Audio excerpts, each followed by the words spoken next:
క్రైస్తవ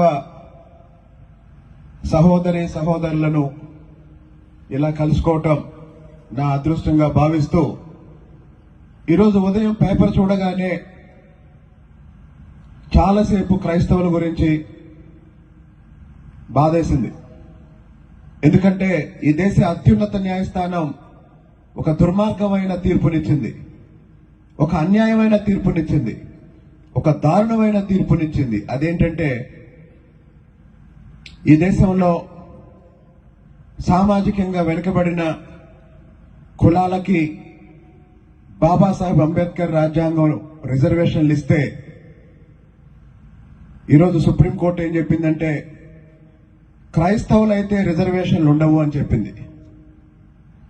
రాజ్యాంగం రిజర్వేషన్లు ఇచ్చింది కులానికి, దాన్ని మతంతో లింక్ పెట్టి సుప్రీంకోర్టు తీర్పు చెప్పినా ఎవరు తీర్పు చెప్పినా అది తప్పు. దానికి వ్యతిరేకంగా మనందరం నిలబడి పోరాడాలి.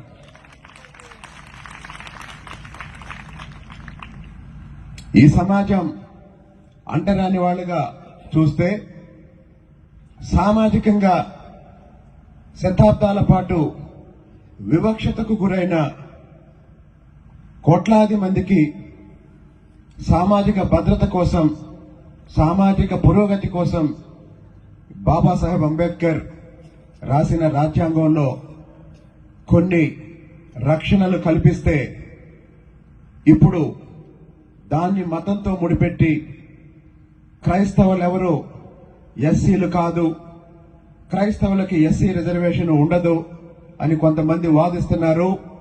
అది ముమ్మాటికి తప్పు తప్పు తప్పు. వాళ్ళు ఎస్సీలైనా ఎస్టీలైనా